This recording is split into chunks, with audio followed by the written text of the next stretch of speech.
अस्सलाम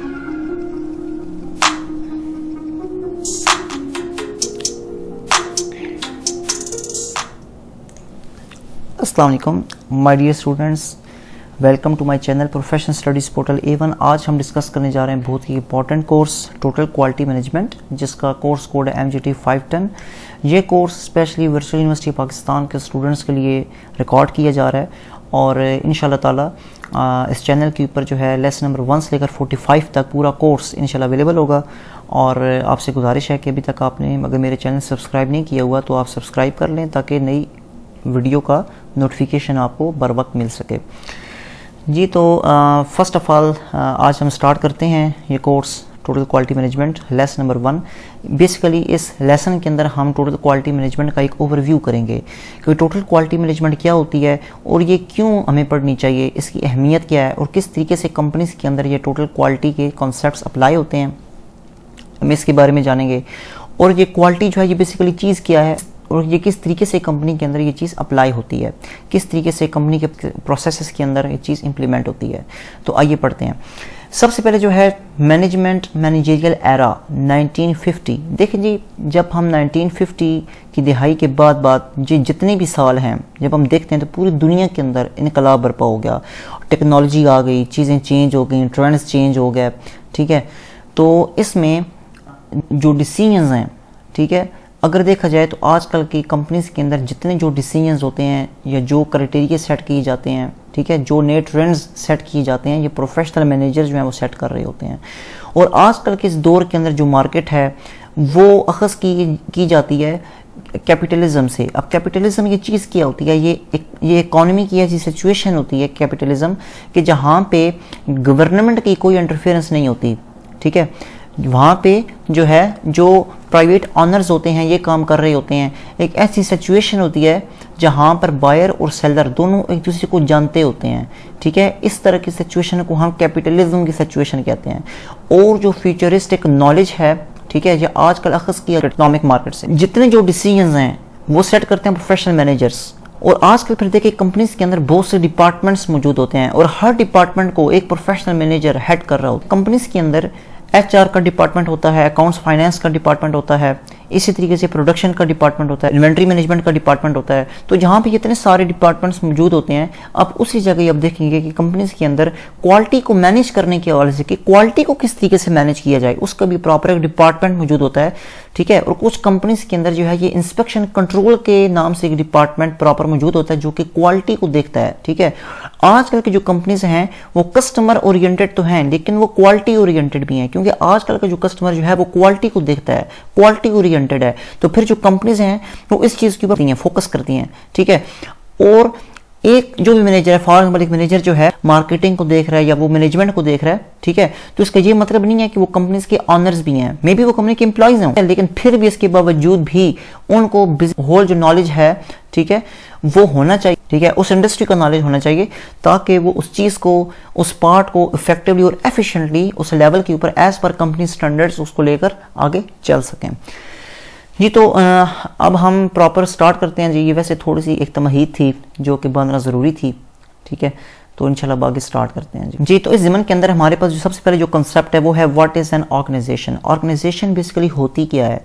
N organisation is an entity where 2 or more persons work together to achieve a goal और a common purpose. Organisation कोई भी ऐसी entity को कहते हैं, कोई भी ऐसी जगह जहां पे 2 या 2 से ज्यादा लोग मिलकर कोई एक काम करते हैं, ठीक है, कोई गोल अचीव करते हैं और कॉमन पर्पस, और सबका जो पर्पस होता है, मिलने का जो मकसद होता है वो एक मकसद होता है। There are so many organization around us. अगर हम देखें तो हमारे बहुत सारी ऑर्गेनाइजेशंस हैं। Daily we visit and see many organizations, hospitals, colleges, factories, farms and government offices. हम जो है हॉस्पिटल्स में जाते हैं, कॉलेजेस में जाते हैं, तो वहां पे क्या होता है? वहां पे एक ऑर्गेनाइजेशनल कल्चर होता है, 2 या 2 से ज्यादा लोग मिलकर कॉमन पर्पस के लिए इकट्ठे होते हैं। अब हॉस्पिटल्स हैं तो हॉस्पिटल्स के अंदर जो डॉक्टर्स हैं उनका एक ही पर्पस है, लोगों की हेल्थ का ख्याल करना, अपनी सर्विसेज देना, ठीक है। इस तरीके से जो कॉलेजेस हैं, अगर कॉलेजेस के अंदर प्रोफेसर्स हजरात पढ़ा रहे हैं, उनका एक मकसद है तालीम को डिलीवर करना। अगर फैक्ट्रीज हैं वो प्रोडक्शन करती हैं, जो फर्म्स जो हैं, और इसी तरह गवर्नमेंट ऑफिसेस हैं, ठीक है, उनका मकसद क्या होगा, उनका एक कॉमन पर्पज होगा सर्विंग। इसी तरीके से people go there and say prayers, लोग मसाजिद के अंदर जाते हैं, activities are praying and achieve a certain goal. तो जहां भी ऑर्गेनाइजेशन होगी तो उनके कुछ गोल्स होंगे, कुछ मिशंस होंगे। Similarly any unit in which 2 or more persons are working together for some purpose is called an organization. कोई ऐसा यूनिट जहां पे 2 या 2 से ज्यादा लोग मिलकर कोई एक काम करते हैं, उनका पर्पस कॉमन होता है, तो इसको हम ऑर्गेनाइजेशन कहते हैं। अच्छा, यूनिट ऑफ ऑर्गेनाइजेशन जो है उसके अंदर कौन कौन सी चीजें होती हैं। देखें, एक ऑर्गेनाइजेशन है तो उसके अंदर पीपल्स भी होंगे, उनका एक पर्पस भी होगा, वहां पे एक प्रोसेस भी होगा जो कि अप्लाई होगा। और इसी तरीके से पोल्का, ये पीपल, उनकी क्या क्या कॉन्ट्रीब्यूशन होती हैं, पर्पस ये क्यों होता है, क्यों जरूरी होता है, क्यों एक ऑर्गेनाइजेशन का पर्पस होना चाहिए, प्रोसेस, इसके बारे में बात करते हैं। और पोल्का, that is very important function. If there is an organization there must be some people. देखें, जब हम एक ऑर्गेनाइजेशन की बात करते हैं तो वहां पर फिर कुछ लोग भी होने चाहिए। They work as a whole for the common purpose, जो कि कॉमन के लिए काम करने के लिए तैयार हों, ठीक है, वो काम करते हैं कॉमन पर्पस के लिए, एक मकसद के लिए। And there must be defined purpose define होना चाहिए। और जिस ऑर्गेनाइजेशन का कोई गोल नहीं होता वो for the long period of time के लिए एग्जिस्ट नहीं कर सकती। If an organization doesn't have any purpose, जिस ऑर्गेनाइजेशन का मकसद नहीं होता, it will not survive for long run. To achieve the purposes by using people, वो फिर क्या करते हैं, जब एक पर्पस वो सेट करते हैं, एक पर्पस को बनाते हैं, तो उस पर्पस को अचीव करने के लिए कुछ लोग होते हैं। And the processes are needed, फिर कुछ प्रोसेस भी होगा उस चीज को अचीव करने के लिए, कुछ प्रोसेस भी होगा, कुछ रेमेडीज भी होंगी। Without any process you can not achieve any type of purpose और गोल। तो विदाउट रेमेडी, विदाउट प्रोसेस, कोई भी गोल, कोई भी पर्पस अचीव नहीं हो सकता। If we see in our daily life we have some goals, अगर हम अपनी जाती जिंदगी में देखें तो हर इंसान के कुछ न कुछ गोल्स होते हैं, कुछ न कुछ मिशंस होते हैं, कुछ ख्वाब होते हैं।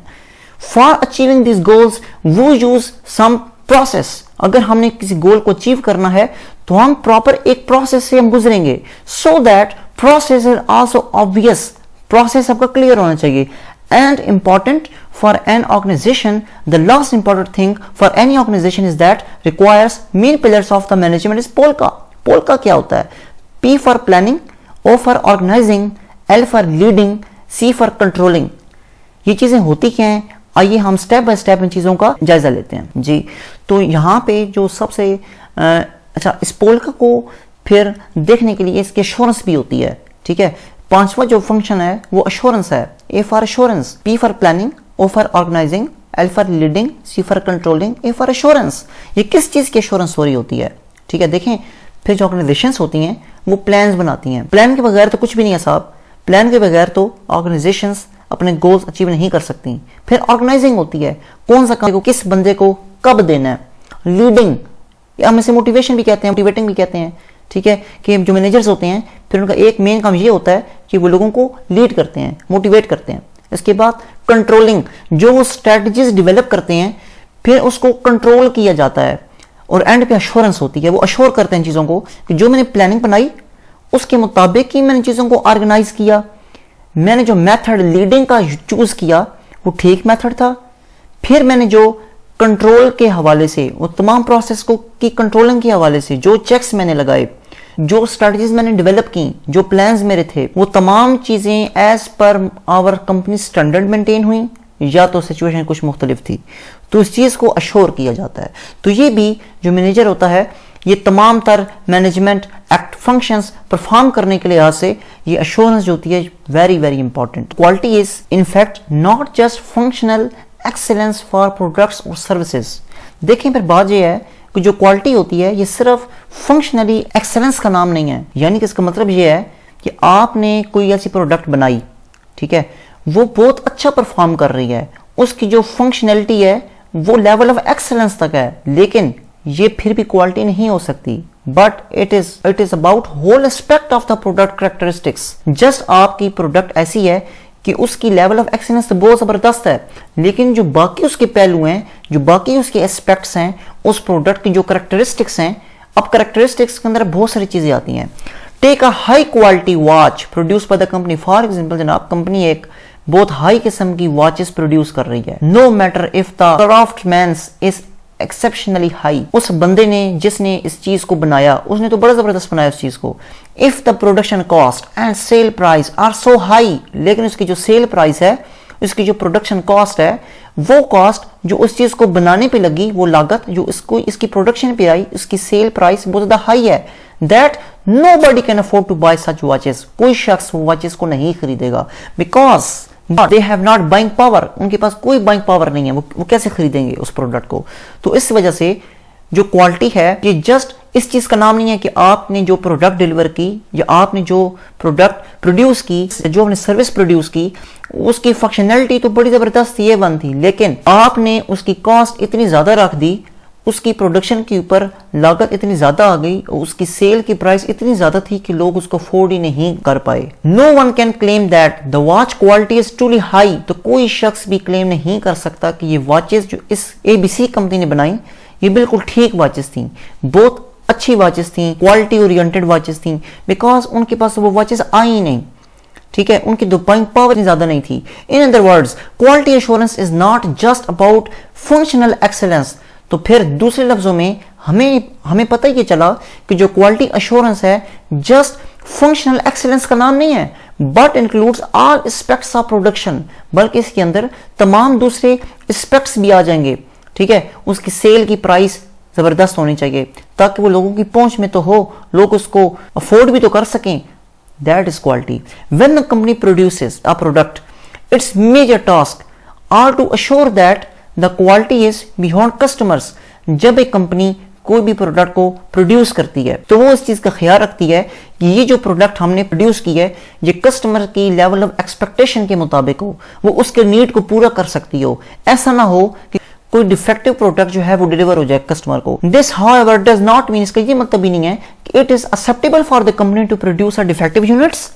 लेकिन ये इसका ये मतलब नहीं है कि जो कंपनीज हैं उनको ये लेवल एक्सेप्टेबल है कि कस्टमर को गलत चीज चली जाए, as long as they are not delivered to the customer. Why? Because producing non-conforming articles will bring financial loss to the company. देखें फिर बात यह है कि अगर एक कंपनी कोई गलत प्रोडक्ट अपने कस्टमर को डिलीवर करती है, इससे क्या नुकसान होगा? कंपनी की गुडविल वो खराब होगी, कस्टमर चीज को वापस क्लेम करेगा तो फाइनेंशियल लॉस होएगा कंपनी को, ठीक है, क्योंकि वो जो प्रोडक्ट है वो कस्टमर की लेवल ऑफ कन्फॉर्मेंस के मुताबिक नहीं बनी, ये नॉन कन्फॉर्मिंग, ठीक है। तो ये जो आर्टिकल बना था, ये जो प्रोडक्ट बनी थी, ये कस्टमर की लेवल ऑफ एक्सपेक्टेशन के अकॉर्डिंग नहीं थी, तो जिस वजह से वो चीज वापस लौटी और कंपनी को फाइनेंशियली लॉस भी उठाना पड़ा। In other words, if the company producers can not be sold in the market, अगर तो कंपनी वो प्रोडक्ट बनाती है और मार्केट में सेल नहीं कर पाती, नहीं होती, it will have to bear the entire cost of production. तो जो उसकी लागत आई उस चीज को प्रोड्यूस करने में, उस चीज को बनाने में, वो भी जाया होगी। देखें फिर जब एक प्रोडक्ट बनती है तो उसके अंदर फिर बहुत सारी चीजें यूज होती हैं, उसके अंदर फिर मटेरियल भी लगता है, लेबर भी काम करती है, फैक्ट्री ओवरहेड भी होता है, ठीक है, और भी छोटे मोटे जितने खर्चात होते हैं। तो फिर इस वजह से आपको महसूस हो रहा है कंपनीज क्वालिटी ओरिएंटेड है, ठीक है, कंपनीज अपने आप को नुकसान से बचाती हैं। अपनी गुडविल बेहतर रखने के लिए क्वालिटी कंट्रोल डिपार्टमेंट जो है वो अमल में लाया गया ताकि कंपनीज के अंदर ये चीज इंश्योर की जा सके कि हमने ये जो प्रोडक्ट बनाई है ये कस्टमर की लेवल ऑफ कन्फॉर्मिंग के मुताबिक है, ठीक है, ये जो प्रोडक्ट है ये कस्टमर की नीड को पूरा करेगी, कस्टमर की प्रॉब्लम को सॉल्व करेगी। बिजनेस तब कामयाब होता है कि जब वो ऐसे प्रोडक्ट को मैन्युफैक्चर करेगा, प्रोड्यूस करेगा जो कि कस्टमर की लेवल ऑफ कन्फॉर्मिंग को छू रही होगी। अच्छा, therefore the figure of non conforming articles produced, अगर नॉन कन्फॉर्मिंग आर्टिकल्स प्रोडक्ट्स कम से कम होंगी, the lower the cost, production cost, and दस लोअर देयर प्राइस, ठीक है। अच्छा, फिर इसमें ये चीज है कि जो क्वालिटी है कि इस चीज का नाम है कि लेवल ऑफ एक्सीलेंस भी अचीव हो, वो प्रोडक्ट अच्छे तरीके से बने, अच्छे तरीके से वर्क करे, कस्टमर की सेटिस्फेक्शन हो, कस्टमर की लेवल ऑफ कन्फॉर्मेंस के मुताबिक हो, ये प्रोडक्ट जो है ये कस्टमर को फायदा देगी और कस्टमर जो है आपकी कंपनी के साथ अटैच हो जाएगा। जी, आगे हमारे जो नेक्स्ट टॉपिक स्टार्ट होने जा रहा है, why focus on quality, quality पर फोकस क्यों किया जाए। To understand total quality one must first understand quality. सबसे पहले जो बात यह है कि क्वालिटी पे बात करने से पहले क्वालिटी को समझना बड़ा ज़रूरी है कि क्वालिटी दरअसल है क्या चीज़, इसको अंडरस्टैंड करना बड़ा ज़रूरी है।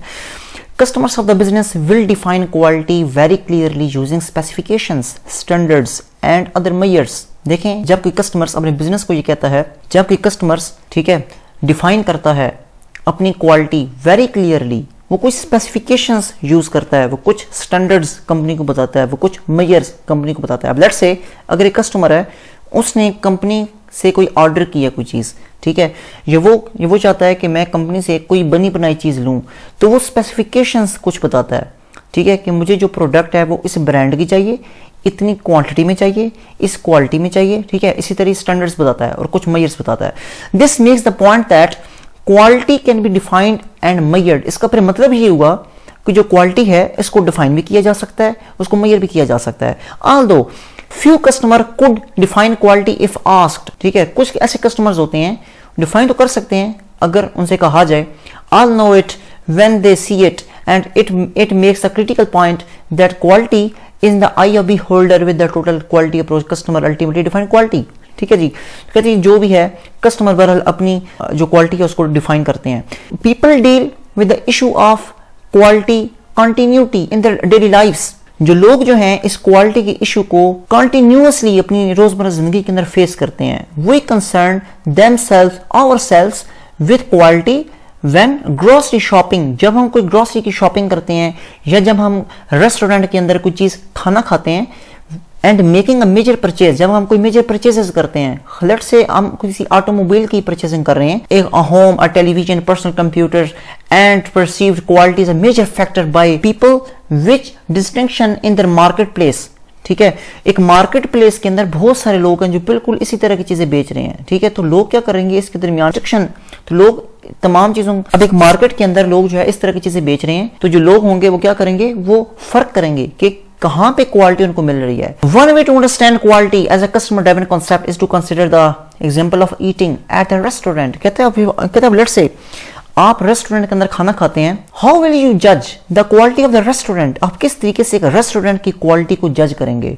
Most people apply such criteria as the following. बहुत से लोग एक क्राइटेरिया है उसको सामने रखेंगे मे बी। अच्छा, अब फिर वो जो क्राइटेरिया हो सकता है वो ये क्राइटेरिया हो सकता है कि वो सबसे पहले वो सर्विस को देखेंगे कि उस रेस्टोरेंट के अंदर जहां हम खाना खाने जा रहे हैं वहां की सर्विस कैसी है, रिस्पांस टाइम कैसा है, फूड प्रिपरेशन कैसी है, एनवायरनमेंट कैसा है, एटमॉस्फेयर, प्राइस सिलेक्शन, ये तमाम चीजें जो कि डिटरमिन कर रही होती हैं किसी भी रेस्टोरेंट की क्वालिटी को, कि रिस्पांस टाइम के अंदर कितनी क्वालिटी है। अच्छा, एक ब्रोशर था, ब्रोशर पे ये लिखा हुआ था कि ये जो बर्गर है ये 20 मिनट के अंदर तैयार होना चाहिए। अब वो बर्गर वाकई ही 20 मिनट में तैयार होता है, या वो आधा घंटा ले जाता है, या वो इवन के 45 मिनट्स ले जाता है, या वो 1 घंटा ले जाता है। अब कस्टमर ये बोलेगा कि बात ये है, ये जो ब्रोशर है इसके ऊपर तो जनाब आपने ये लिखा हुआ है कि ये विद इन 20 मिनट्स या 25 मिनट्स तैयार हो जाएगा बर्गर, लेकिन इसने तो काफ़ी सारा टाइम लगा दिया, मुझे तो बहुत इंपॉर्टेंट काम भी थे, मैंने तो ये काम भी करना था, तो वो काम भी करना था, मेरे तो ये सारे इंपॉर्टेंट काम रह गए। ठीक है, इतनी सारी देर हो गई, अभी तक मैं बर्गर का वेट कर रहा हूँ। तो ये चीज़ नहीं होनी चाहिए। The example gets at one's aspect of quality the result aspect does the product or service meet or exceed customer expectations. ठीक है, तो कहते हैं इसके अंदर ये चीज देखी जाएगी, ये क्या, ये जो प्रोडक्ट या जो सर्विस जो है ये कस्टमर की नीड को, कस्टमर का जो लेवल ऑफ एक्सपेक्टेशन है उसको मीट कर रही है या एक्सीड कर रही है। This is the criteria aspect of quality, but it is not the true one. Total quality is much broader concept that compasses not just the result aspect. कहते हैं इसका जो कंसेप्ट है टोटल क्वालिटी का, ये बहुत वसी कंसेप्ट है। ठीक है, ये सिर्फ इन चीजों के गिर्द नहीं घूमता, इसका स्कोप बहुत ज्यादा वसी है। Just result aspect but also the quality people and the quality of the processes. उसके अंदर फिर ये देखा जाएगा कि फॉर एग्जांपल एक बर्गर जो था वो 20 मिनट में तैयार होना चाहिए था, लेकिन वो 45 मिनट्स में तैयार हो रहा है। ठीक है, अब कस्टमर तो कंप्लेन कर दी। अब ये देखा जाएगा ये जो बर्गर था ये किस किस प्रोसेसेस में से होकर आया है। ठीक है, ये किस किस स्टेप्स में से होकर आया है। उन प्रोसेस की इंजीनियरिंग करें आप, उस चीज को देखें, उसको मेजर करें कि आखिर कौन से ऐसे अवामिल हैं जो वजह बने हैं कि एक बर्गर जिसका स्टैंडर्ड टाइम 20 मिनट्स था या 25 मिनट्स था, क्या वजह है कि वो जो बर्गर है वो 45 मिनट्स में या इवन 1 घंटे में तैयार हो रहा है। तो इस चीज को देखना पड़ेगा, इसको हम कहते हैं। अब आपको एक अंदाजा हो रहा होगा इस तमाम किस्म के डिस्कशन से कि क्वालिटी कितनी इंपॉर्टेंट है। एक ऑर्गेनाइजेशन के अंदर। जी इसके बाद जी how is total quality different, total quality different कैसे होती है, what distinguishes the total quality approach from traditional way of doing business can be found in how it is achieved. देखें पहले जो बिजनेसेस होते थे वो एक ट्रेडिशनल वेज के साथ होते हैं, ठीक है, और फिर हम इसके अंदर इस पैराग्राफ के अंदर हम इस चीज़ की वजाहत करेंगे कि किस तरीके से जो टोटल क्वालिटी जो है उसमें और एक ट्रेड में जहाँ से एक ट्रेडिशनल वे के साथ बिजनेस किया जाता है, इन दोनों में क्या फ़र्क है और कैसी चीज़ें अचीव होती हैं। The distinctive characteristics of total quality are these, ये कुछ खसूसियात हैं ये टोटल क्वालिटी की। सबसे पहले कस्टमर फोकस, आजकल कस्टमर फोकस किया जाता है because customer is very important. External and internal environment का एनालिसिस किया जाता है। Obsession with quality, use of scientific approach in decision making and problem solving, very important, very most important skills. Decision making skill, very important skill. Problem solving skill, very important skill. Long term commitment, teamwork, employee involvement, empowerment, continual process, improvement, freedom, education, training, freedom through control, unity of purpose, all that deliberately aimed at supporting the organizational strategy. ठीक है, such of these characteristics is explained later in the chapter. ठीक है, तो जनाब ये तमाम की तमाम चीज़ें, सारी चीज़ें टोटल क्वालिटी में आती हैं। उसमें ट्रेनिंग है, आपका टीम वर्क है, कमिटमेंट है, लॉन्ग टर्म चीज़ें हैं, उसके अंदर आपका जो पर्पज़ है वो होना चाहिए, फ्रीडम होना चाहिए, ये तमाम की तमाम चीज़ें इसके अंदर शामिल होंगी। इसके बाद जनाब हमारे पास है the historic development of total quality. अच्छा देखिए मेरी बात ये है कि जो क्वालिटी है, क्वालिटी का कंसेप्ट हर शख्स के नज़दीक मुख्तलिफ रहा है। अगर हम इसकी कुछ हिस्टोरिकल पर्सपेक्टिव में देखें, चीज़ों को सर्च करें, जानें, इसको एक्सप्लोर करें, तो हमें पता चलेगा कि जो टोटल क्वालिटी का जो कंसेप्ट है वो यानी कि हर एक्सपर्ट के नज़दीक वो अलग अलग रहा है। The total quality movement and its root in the time and motion studies conducted by Frederick Taylor, very important, very famous name, ठीक है, बहुत एक जनाब एक बहुत एक मशहूर किस्म के एक फिलोसफर हैं, ठीक है, जिनका नाम है फ्रेडरिक टेलर, और मैनेजमेंट साइंसेस के अंदर इनकी खासी कंट्रीब्यूशंस हैं। उन्होंने जनाब 1920 के अंदर टोटल क्वालिटी को इन्होंने डिफाइन किया था, ठीक है।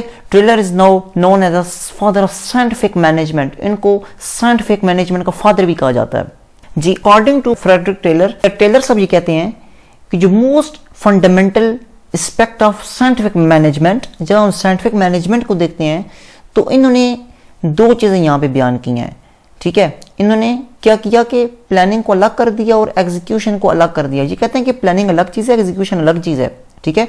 ऊपर हमने क्या पढ़ा था क्राफ्ट्समैन के सिलसिले के पर्सपेक्टिव के अंदर, एक शख्स है जो कि एक हाईली स्किल्ड पर्सन है, वही तमाम किस्म के टास्क परफॉर्म कर रहा है, ठीक है, वो प्लानिंग भी खुद ही कर रहा है और प्रोडक्ट को बना भी खुद ही रहा है। लेकिन ये जो टेलर साहब हैं, इनकी जो थ्योरी है थोड़ी सी मुख्तलिफ है। Taylor scientific management did way with by making planning the job of management and production the job labor to keep quality from falling through cracks। अच्छा, इनका जो मेन कॉन्सेप्ट था, अगर इन शॉर्ट बात की जाए, वो ये कहते थे कि देखें जी प्लानिंग अलग चीज़ है, एग्जीक्यूशन अलग चीज़ है, ठीक है। इस तरह से नहीं हो सकता कि एक ही शख्स है जो कि स्किल्ड पर्सन है, वो प्लानिंग भी खुद ही कर रहा है और एग्जीक्यूशन भी गुड्स की भी खुद ही कर रहा है, इस तरह मुमकिन नहीं है। ऐसे लेवल ऑफ एफिशिएंसी और इफेक्टिवनेस अचीव नहीं किया जा सकता, ऐसे क्वालिटी को कंट्रोल नहीं किया जा सकता।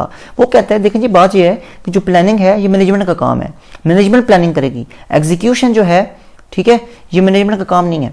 एग्जीक्यूशन जो है ये काम है प्रोडक्शन के अंदर जो लेबर काम कर रही है, जो उसका काम है। अच्छा, फिर उसने एक कॉन्सेप्ट पेश किया, ये कहता है जी सच डिपार्टमेंट हैज शेकी बिगिनिंग्स, ठीक है। अच्छा, उसका एक कॉन्सेप्ट था, वो ये कहता है कि to keep quality from falling through the cracks it was necessary to create a separate quality department। वो कहते हैं ऐसे बात ना करें, आप ऐसा करें कि आप ऑर्गेनाइजेशन के अंदर, कंपनी के अंदर प्रॉपर क्वालिटी को मैनेज करने के लिए सेपरेट डिपार्टमेंट बनाएं, ठीक है। उसने जो कंसेप्ट पेश किया था कि प्लानिंग अलग चीज है, एग्जीक्यूशन अलग चीज है। प्लानिंग काम है मैनेजमेंट का, एग्जीक्यूशन काम है लेबर का। लिहाजा अगर आपने क्वालिटी लेकर आनी है कंपनी के अंदर तो आप साहब प्रॉपर क्वालिटी डिपार्टमेंट बनाएं। सच डिपार्टमेंट्स हैज शेकी बिगिनिंग्स, ठीक है। और फिर ये जो क्वालिटी की जितने इश्यूज आ रहे हैं, ये जो क्वालिटी का डिपार्टमेंट है, ठीक है, ये इन तमाम चीजों को देखेगा, हल करेगा। As the volume and complexity of manufacturing grow, तो जैसे जैसे क्वालिटी, जैसे जैसे वॉल्यूम बिजनेस का बढ़ता गया, कम्प्लेक्सिटीज आती गई मैन्युफैक्चरिंग के प्रोसेस के अंदर, क्वालिटी बिकम है इंक्रीजिंगली डिफिकल्ट इशू। तो हम ये देखते हैं कि जो क्वालिटी है वो एक डिफिकल्ट इशू के तौर पे सामने आती गई। Volume and complexity together give birth to quality engineering in the 1920, ठीक है। और फिर ये जो बढ़ता हुआ वॉल्यूम है और जो कम्प्लेक्सिटी है आपस में ये जब मिली तो फिर इससे क्वालिटी इंजीनियरिंग वजूद में आई, इंजीनियरिंग की बात होना शुरू हो गई 1920 के अंदर। और फिर जो है ना ये रिलायबिलिटी इंजीनियरिंग की बात हुई 1950 के अंदर। और quality engineering is turn resulted in the use of the statistical methods. और जो क्वालिटी इंजीनियरिंग है ये पूरी एक अलग फील्ड है। क्वालिटी इंजीनियरिंग के अंदर बहुत से फिर स्टैटिस्टिकल मेथड्स इस्तेमाल होते हैं in the control of quality. मकसद क्या है? क्वालिटी को कंट्रोल करना, क्वालिटी अचीव की जाती है। Which eventually lead to the concept of control charts. फिर इसके अंदर बहुत सारे टूल्स इस्तेमाल होते हैं आजकल कंपनीज के अंदर कि किस तरीके से हम क्वालिटीज को कंट्रोल करें, ठीक है। फिर क्वालिटी को कंट्रोल करने के हवाले से बहुत से चार्ट्स इस्तेमाल होते हैं, बहुत से ऐसे स्टैटिस्टिकल प्रोसेस इस्तेमाल होता है which are no fundamental aspect of total quality approach, ठीक है, जो कि बहुत ही एक फंडामेंटल एक एस्पेक्ट है टोटल क्वालिटी को अप्रोच को अचीव करने के लिहाज से। हाँ जी, आज हमारा ये लेक्चर कंप्लीट हो चुका है, ठीक है। तो मैंने कोशिश की है कि 1 घंटे का लेक्चर उसको आधे घंटे में उसको मैंने कवर अप किया है। उम्मीद है आपकी वीडियो को पसंद आई होगी और आपको इसे काफ़ी हेल्प मिली होगी। Thanks for watching and please subscribe my channel.